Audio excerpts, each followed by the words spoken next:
प्रेमाची गोष्ट या मालिकेच्या 18 फेब्रुवारीच्या जबरदस्त एपिसोडमध्ये इकडे सावनी कल्याणकरांना फोन करते आणि कल्याणकर वकील अहो इकडे मुक्ता आली होती आणि मुक्ताने येऊन कसल्या तरी पेपरवरती माझ्याकडून साईन घेतल्या। यावरती कल्याणकर म्हणतात काय साईन घेतल्या आणि तुम्ही साईन केल्यात? कसले पेपर होते ते? तुम्ही वाचायचं तरी काम केलंत की नाही? यावरती सावनी म्हणते नाही न, मी ते पेपर वाचलेच नाही। म्हणजे काय झालं, हॉस्पिटॅलिटी म्हणजे इथे ज्या हॉटेलमध्ये मी राहते ना त्या हॉटेलच्या हॉस्पिटॅलिटीचा स्टाफ आलाय असं मला सांगण्यात आलं आणि त्यानंतर आता इकडे तिने मला सांगितलं की या पेपरवरती सह्या करा, म्हणून मी त्या पेपरवरती सह्या करत गेले। पण खरं तर पेपर वाचायच्या आधीच मला सागरचा कॉल आला आणि तो मुद्दाम या सगळ्यामध्ये मला आता डिवचत होता, मुद्दाम मला चिडवत होता आणि म्हणून त्या फ्रस्ट्रेशनमध्ये मी न पटकन अचानकपणे सह्या कशा केल्या काय केल्या मला खरंच काही कळलं नाही की माझ्या हातून हे सगळं कसं घडलं ते। यावरती कल्याणकर म्हणतात अरे बापरे, म्हणजे जी ट्रिक तुम्ही त्यांच्यासोबत आजमावली होती तीच ट्रिक सागर कोळी यांनी तुमच्यासोबत आजमावली वाटते। यावरती सावनी म्हणते ते सगळं जाऊ दे, पण मी आता काय करू ते तरी सांगा तुम्ही। यावरती कल्याणकर म्हणतात हे बघा आता खरंच तुम्हाला काहीही सांगायला माझ्याकडे काहीच नाहीये। आता बघा काय ते कोणत्या पेपरवरती साईन केल्यात हे तुम्हाला जर का समजलं असतं ना तर कदाचित बरं झालं असतं असं म्हणत कल्याणकर फोन ठेवतात, कारण मुळातच या सगळ्याचे मास्टरमाइंड कल्याणकर असतात। उशिरा का होईना पण कल्याणकरांना या सगळ्यामध्ये आता आपली चुकीची जाणीव झालेली असते आणि कल्याणकर ती सुधारण्यासाठी प्रयत्न करत असतात। तोपर्यंत आता इकडे कल्याणकर काहीच उत्तर देत नाहीत। मग सावनी चिडते युजलेस आहे युजलेस हा माणूस, या माणसाला या सगळ्यामध्ये ना काहीही गोष्टी कळत नाहीयेत। म्हणजे आता माझी मदत करायची सोडून हा बसलाय तिकडे शांतपणे, मग आता कुणाची मदत घेऊ? मग ती ताबडतोब इकडे आता फोन करते, तो म्हणजे हर्षला। हर्ष अरे माझ्याकडून खूप मोठी चूक झाली। हर्ष म्हणतो चूक? कसली चूक? काय झालंय? त्यावरती मग आता ती सांगायला लागते अरे काय सांगू तुला, म्हणजे इकडे ना इकडे आली होती मुक्ता। यावरती हर्ष चिडतो मुक्ता? आणि मुक्ता तिकडे कशाला आली होती आणि काय केलंस तू? यावरती सावनी सांगते अरे काही नाही, तिने माझ्याकडून फसवून कोणत्या तरी पेपरवरती सह्या घेतल्या। यावरती आता चिडलेला हर्ष सांगतो सह्या घेतल्या? काय बडबडतेस तू आणि तू कशा काय सह्या केल्यास? यावरती मग मात्र सावनी सांगते अरे काही नाही, त्यांनी मोठा सापळा रचला होता। इकडे ते दोघं जण आले, म्हणजे मुक्ता आली आणि मग मला फोन आला। फोन आल्यावरती ज्या वेळेला मी आता फोन रिसीव्ह केला तर सागर मला या सगळ्यामध्ये आता चिडवत होता आणि मुद्दाम या सगळ्यामध्ये सागर मला आता असं अद्वा बोलायला लागला जेणेकरून मी चिडले आणि त्या फ्रस्ट्रेशनमध्ये मी सह्या केल्या। यावरती मग मात्र आता इकडे लगेचच हर्ष सांगायला लागतो मूर्ख आहेस तू। पण त्यावरती सावनी म्हणते तुला ही गोष्ट माहिती आहे का, म्हणजे या सगळ्यामध्ये ना जे काही घडलंय ना ते तुझ्या बायकोमुळे घडलंय। तुझ्या बायकोने या सगळ्यामध्ये ही चुगली केली असेल, कारण त्याला कळलं होतं की तू माझ्या हॉटेलचं बिल भरतोयस, तू मला मदत करतोयस, मग त्याच्यामुळे तुझ्या बायकोने सांगितले की तू मला मदत करतोयस ते। असं म्हटल्यावरती मग मात्र आता इकडे हर्ष चिडतो आणि तो आता मिहिकाला जाब विचारण्यासाठी तडक तिकडे निघून जातो। ज्या वेळेला तो मिहिकाला जाब विचारण्यासाठी निघतो तोपर्यंत इकडे आता सावनी पाहते ती प्लेट, त्या प्लेटवरती स्माइली काढलेली असते। म्हणजे मुक्ताने या सगळ्यामध्ये असा डाव साधला तर हे सगळं असं घडवून आणलंय तर मुक्ताने, असं म्हटल्यावरती मग आता ती चिडलेली असते आणि या मुक्ताला कशी या सगळ्यामधून मी आता बाहेर काढू, मला खरंच कळत नाहीये की ही मुक्ता मला या सगळ्यामध्ये सावरू तरी देणार आहे की नाही, असं म्हणत मग मात्र चिडलेली इकडे आता सावनी विचार करत असते नाही काय करू मी, आतापर्यंत ही हरलेली म्हणजे ही जिंकलेली बाजी आता मी अजिबात हरू शकत नाहीये। काहीही झालं तरी ही बाजी मला जिंकायलाच पाहिजे, काय करू असा आता ती विचार करत असते। तोपर्यंत इकडे आता मुक्ताने ज्या लेटरवरती सही आणलेली असते ते लेटर आता सागर वाचत असतो। ते लेटर वाचत असताना त्याच्यामध्ये लिहिलेलं असतं की मी सावनी भोईर, खरं तर आमचं कॉन्ट्रॅक्ट ठरलं होतं की मी सई आदित्यला व सागर कोळी यांच्या ताब्यात देणार। आदित्यला सागर कोळी यांच्या ताब्यात देऊन त्यानंतर मला महिन्याला 5 लाख रुपये देण्यात यावे। पण या सगळ्यामध्ये मी अचानकपणे मुद्दाम मी नंतर कॉन्ट्रॅक्ट बदललं आणि त्याच्यामध्ये 5 लाखाच्या सोबत सई माझ्यासोबत राहणार हे टाकलेलं आहे. पण आता मला खूप पश्चाताप होत आहे आणि त्यामुळे मी कन्फेस करत आहे की मी सागर कोळी यांना फसवलेलं आहे आणि आमचं कॉन्ट्रॅक्ट जे जुनं ठरलं होतं त्याप्रमाणे मी वागायला तयार आहे. म्हणजे सागर कोळी यांना सही देण्याची काहीही गरज नाही आहे असं म्हणत हे सगळं जे आता कल्याणकर वकिलांनी परफेक्ट प्लॅनिंगनी केलेलं असतं ते सगळं सागर वाचत असतो आणि तो म्हणतो खरंच या सगळ्यामध्ये असं काही लिहिल्यामुळे आता कोर्टामध्ये आपली बाजू भक्कम होणार आहे असं म्हणत तो आता ते पेपर वाचता खरंच मुक्ता तुम्ही किती ग्रेट आहात. तुम्ही या सगळ्यामध्ये आज जे काही काम केलेत ना हे फक्त एक आईच करू शकते असं म्हणत तो आता मुक्ताला मिठी मारतो. मुक्ता म्हणते माझ्या सई माऊसाठी मी कधीही कुठेही काहीही करू शकते आणि आता या सगळ्यामध्ये सावनीला हरवण्यासाठी इतकंच एक गोष्ट काफी आहे असं म्हणत मुक्ता खूप खुश झालेली असते.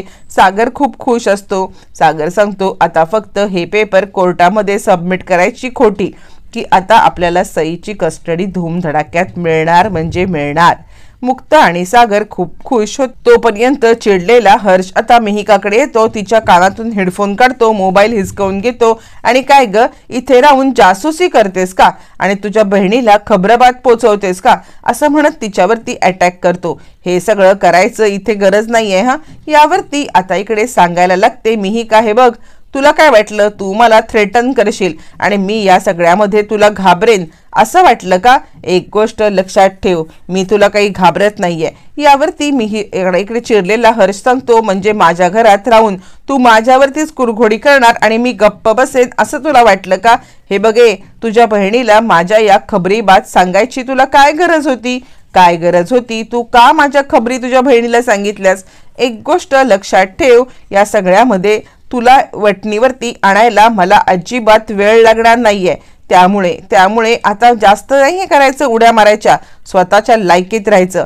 तूच सांगितलंस ना तुझ्या बहिणीला की मी सावनीचं बिल भरले मी काहीही करीन पण तू या सगळ्यामध्ये काहीही बोलायची गरज नव्हती ना का सगळं तू बोललीस असं म्हणत चिडलेला हर्ष आता मिहिकाच्या अंगावरती धावून जातो. मिहिका म्हणते बघे तू मला ना असं काही वागू शकत नाहीयेस खबरदार. यावरती हर्ष म्हणतो मी काय वागू शकतो ना याचं मी तुला उदाहरणच दाखवतो असं म्हणत चिडलेला हर्ष आता मिहिकाच्या अंगावरती धावून जातो. इतकंच नाही तर तो मिहिकाचा गळा आवळतो. मिहिका आपल्या स्वतःला सोडवण्याचा प्रयत्न करत असते आणि आता ती या सगळ्यामध्ये हर्ष सोड असं बोलत ओरडत असते पण हर्षला काही पाझर फुटत नाही.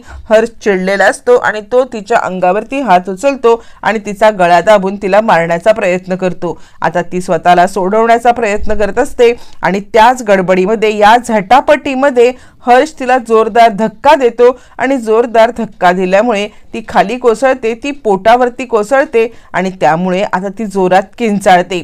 ती किंचाळल्यावरती हर्ष आता तिला त्याच अवस्थेत तसाच टाकून तिकडून निघून जातो आणि आता मला तुझी काहीही गरज नाहीये असं म्हणत तो तिला फरफटत तिकडेच पडलेला ठेवतो आणि निघून जातो. बिचारी मिहिका या सगळ्यामध्ये आता रडत कणत असते आणि तिथेच पडून असते. तिला कळतच नसतं की कोणाला मदतीला बोलवू कुणाला हे करायला बोलवू आणि ती बिचारी तिकडेच विवळत बसलेली असते. तोपर्यंत इकडे आता मिहिर असतो आणि मिहिरच्या हातामध्ये मिहिकाचा फोटो असतो. तो मिहिकाचा फोटो पाहत असतो आणि मिहिकाचा फोटो पाहत असताना त्याला या सगळ्यामध्ये तिची सारखी आठवण येत असते आणि तो फोटो पाहताना तिकडे नेमकी आता येते कोमल म्हणते मी तुझ्यासाठी बटाटे वडे बनवलेत म्हणजे मला काही हे जमत नाही. मागच्या वेळेला पोहे पूर्णपणे खराब झाले होते ना तर या वेळेला मी विचार केला की व्यवस्थितपणे बघून आता बटाटे वडे करते म्हणजे ते बटाटे वडे खराब व्हायला नको असं म्हणत ती आता बटाटे वडे बनवले कसे हे सांगत असते. ती सांगायला लागते अरे तुला माहिती आहे का म्हणजे आधी मी बटाटे वडे करायला गेले तर पीठ जास्त झालं त्यात पाणीच खूप झालं मग काय करू मग मी ते पीठ फेकून दिलं. त्यावरती आता इकडे सांगायला लागतो तिला मिहिर काय पीठ फेकून दिलास. अगं पीठ फेकून द्यायची काहीच गरज नव्हती.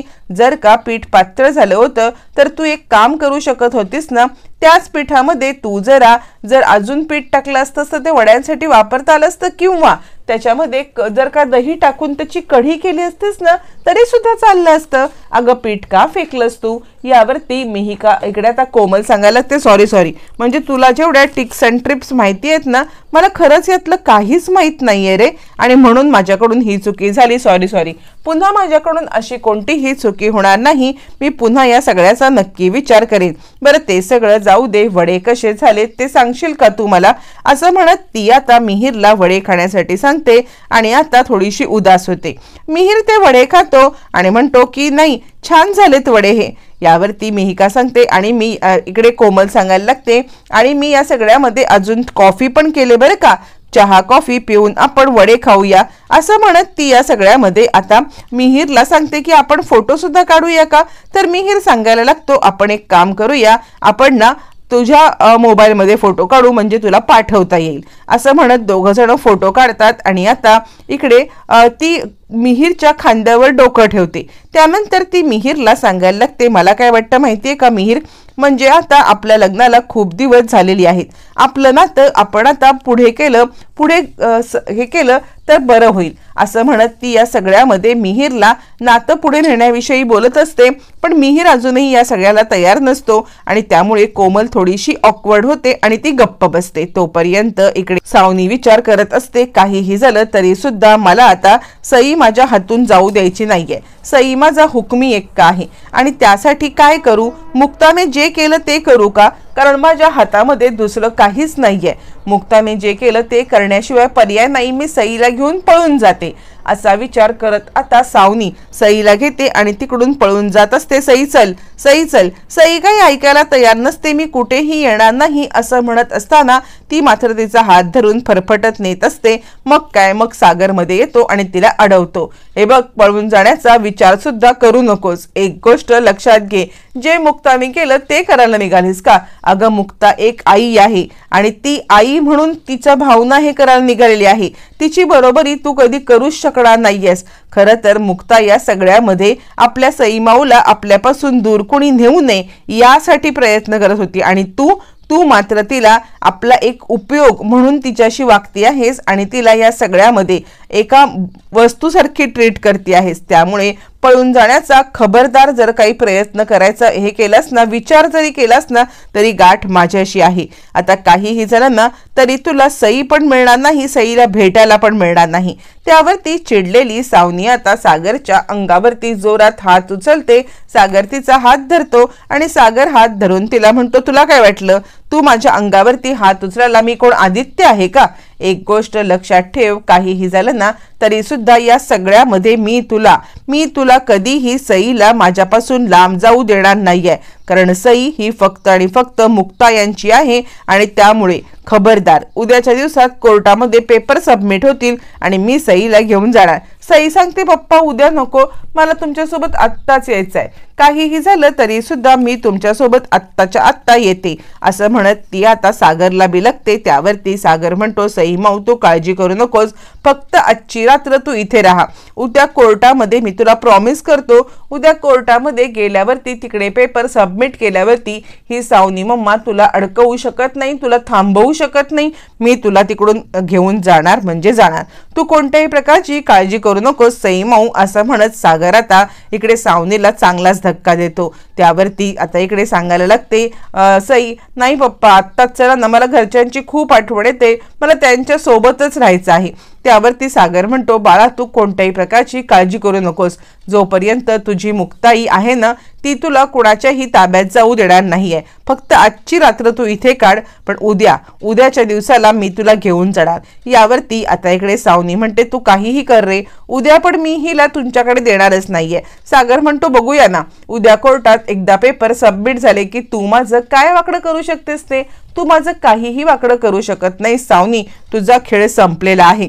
असं म्हणत सागरने सावनीला जबरदस्त इशारा दिलेला असतो आणि आता हे पेपर या पेपरवरती तू साईन केलेली आहेस की मी हे सगळं केलंय, तू कन्फेस केलेलं आहेस की सईला हे करण्यासाठी तू खोटा प्रयत्न करून तू माझी माफी मागितलेली आहेस.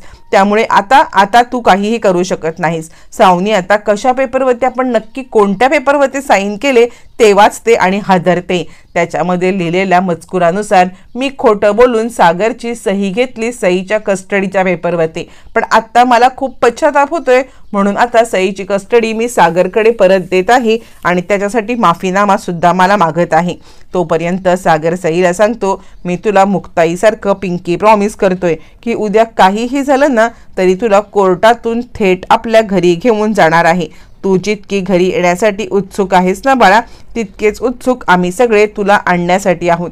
त्यामुळे काळजी करू नकोस, काहीही झालं तरी सुद्धा तू आमच्या सोबत येणार आहेस आणि आम्ही तुला घरी घेऊन जाणार.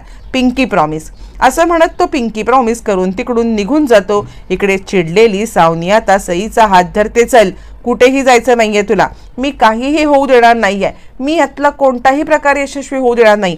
हे पेपर मी मानतच नाही. असं म्हणत ते पेपर फाडून ती तिकडेच फेकून देते आणि सईला फरफटत आत आणते. आणि आत आल्यावरती जो काही ती प्रकार करते तो पाहून सई घाबरते. म्हणजे आता अस्ताव्यस्त सगळं फेकणं, अस्ताव्यस्त उलगडणं, हे सगळं सईला काहीच माहीत नसतं.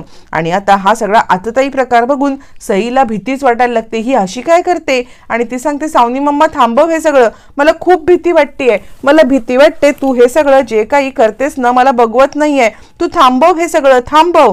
त्यावरती सावनी म्हणते, मी काही थांबवणार नाहीये. फसवून माझी सही घेताना ती मुक्ता थांबली नाही ना, मग आता मी का थांबू? मी नाही थांबणार, मी सुद्धा असंच करणार. असं म्हणत ती इकडे तिकडे अस्ताव्यस्त सगळं टाकायला लागते, आरडाओरडा करायला लागते.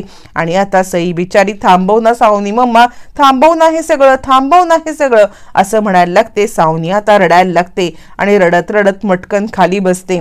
सईला हे सगळं बघवत नसतं किंवा हा आतताई प्रकार तिला काहीच माहीत नसल्यामुळे ती अस्वस्थ होते. आणि ती सावनीला, सावनी मम्मा काय झालं, तुला पाणी आणून देऊ का, तुला पाणी आणून देऊ का असं म्हणत ती सावनीला पाणी आणून देते.